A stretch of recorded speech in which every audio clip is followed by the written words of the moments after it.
lang ba? Sapat lang? O may sukli pa? Tingnan natin ang aking napamili. Hello po sa inyo, pasensya na sa aking background dahil nandito tayo ngayon sa aking kusina.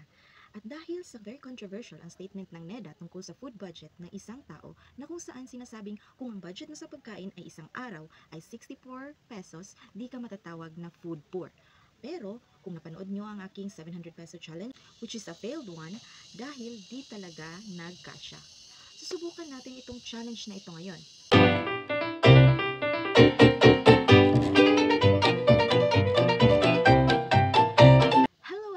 Ako nga pala ulit ang iyong Ate Evs, at since may sample menu na ginamit ang NEDA para sa kanilang food budget na naglalayong matugunan ang minimum na pangangailangan ng isang tao sa enerhiya at nutrients, ito ang gagamitin nating guide for today's video.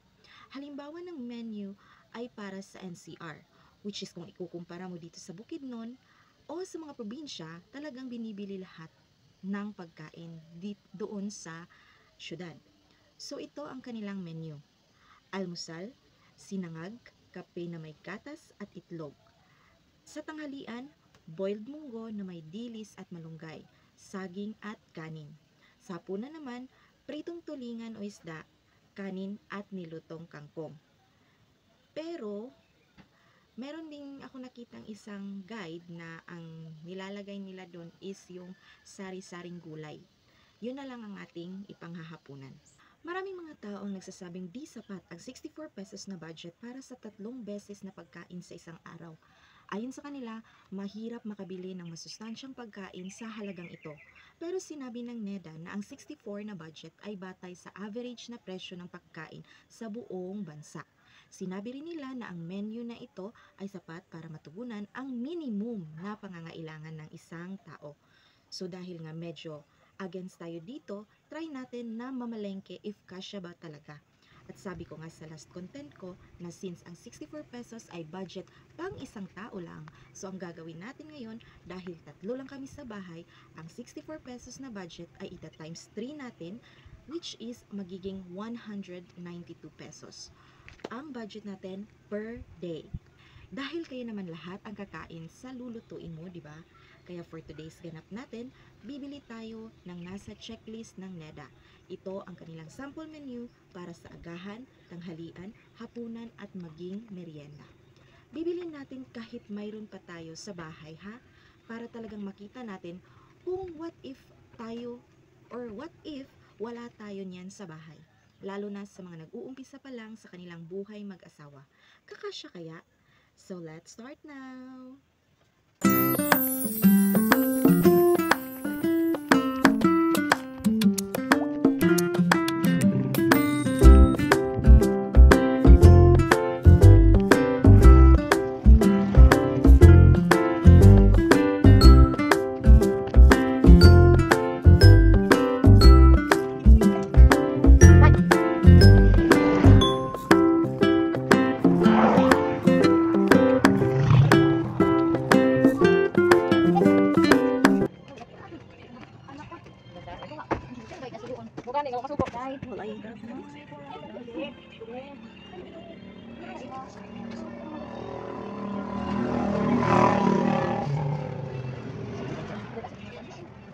Sila mong gusto eh? Kana, isa. Jis na? Kana. Hindi ko maglista ba? Malimot din ko sa mga balik ko. Uy, gagmay nga. Kuhan di ba bulad? Malot ko? Malot. Ako man. Gagmay dinaw. Oo. Wala. Dan. Ano ko diya? Kuhan na lang dayon din. Ayan na lang sibuyas. O, atsal.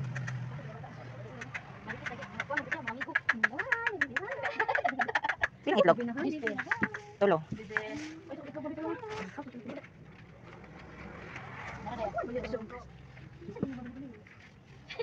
Pila na lang kung isa ka swak be? Pila na swak? O, isa dayon.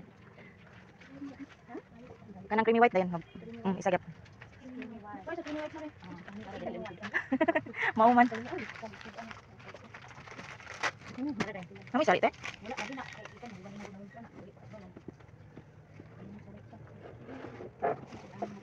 Tingin tayo gamay nga cabbage lang dito. Ilan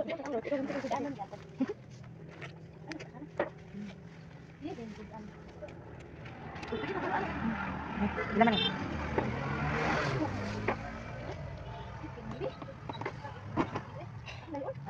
Ito kaya bata. Si mama nga Ilan na? Mainit eh.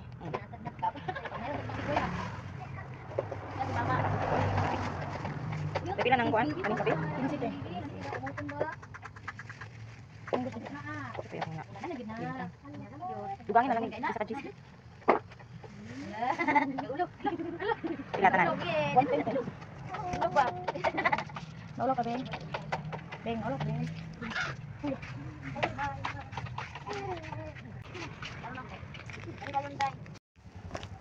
Wala lagi. Limtan.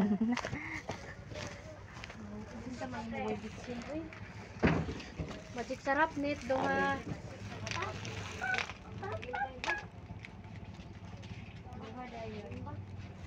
Yan eh, pila man eh.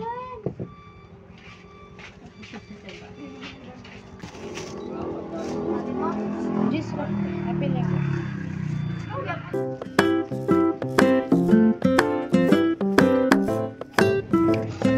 Ano boleh na lang? Nakila na? 20? Oh, isa. Kuan yun. Sari, bilang na sari. Balik 20 lang ako.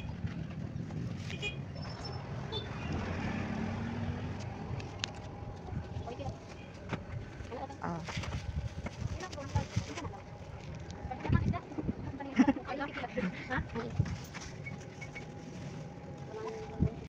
So ayan, natapos din ang ating pamimili. At partida nilakad ko pa yan ng pagkalayo-layo para lang makapunta ng market ha. Kasi alam nyo, kung sasakay ako ng tricab, 50 pesos din na pamasahe yun. Kaya para lang mabili ang worth 192 pesos, maglalakad na lang ako para makatipid. Dito talaga lalabas ang pagkamadiskarte nating mga nanay at tatay ng tahanan. Kulang ba? Sapat lang? O may sukli pa? Tingnan natin ang aking napamili. So, ito na po ang aking napamili. Una is kape. Kape na may gatas daw. Pero, since may anak ako, kaya iniba ko na rin din ang gatas. So, isang kape at isang gatas pang-agahan. At dahil tatlo kami sa bahay, meron akong 3 itlog. Pang-agahan daw yan ha, okay? Next naman natin is ating pang-tanghalian. So, kung nagtataka kayo bakit isa-isa lang yung binili ko, dahil gagawin ko dito, itong sibuyas is 5 pesos. Itong garlic is 5 pesos din. So, para mas makatipid ako, hahatiin ko ito sa dalawa. At pati na rin itong sibuyas. Hahatiin ko rin to ng dalawa. So, pananghalian at panghapunan. Magagamit ko na itong dalawang to. Next naman is ang kamatis. Sa listahan natin is isang kamatis lang ang nandun. Pero, dalawa lang yung binili ko kasi nakakaya naman kapag isa lang yung binili ko, di ba? Meron din tayong, itong kamatis pala is 5 pesos. Meron din tayong dilis. Ito, maliliit na isda.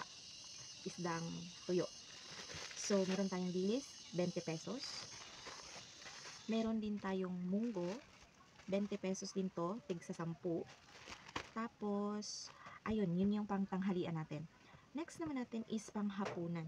So, sa panghapunan natin is ito lang yung binili ko. Siso. Meron tayong sari-saring gulay or dito sa amin is sari. Kapag sinabi mong sari, ngayon kayong sari, ito yung ibibigay sa inyo. Bali, tig sa 10 piso ito. Meron na tayong kalabasa, string beans, sayote, at talong. So, ito yung, meron din palang cabbage. So, ayan.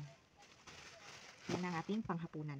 So, bumili din pala ako ng 1.5 bigas kasi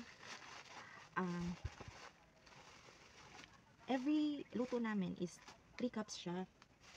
3 cups siya nito sa aming tatlo.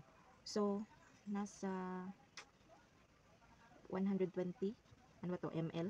Parang nasa 120 ml siya. So, hindi talaga kakasya yung 1 kilong bigas for 1 day. Kasi 1 day yung pinag-uusapan natin dito, di ba? So, ayan. Ito po yung mga napamili ko. At ayan na nga po, lahat ng ating napamili. Hindi na po ako bumili ng isda dahil di na talaga kakasya. Pero may mga dinagdag naman ako konti. Mga dinagdag ko sa ating recipe or sa ating menu kahit wala sa listahan. Meron akong isang buong cabbage which is 20 pesos ito. Kaya nga lumagpas na talaga ako sa 192 pero okay lang. Mayroon tayong atsal, red bell pepper, 5 pesos. Meron ding ito, seasoning granules which 6 pesos.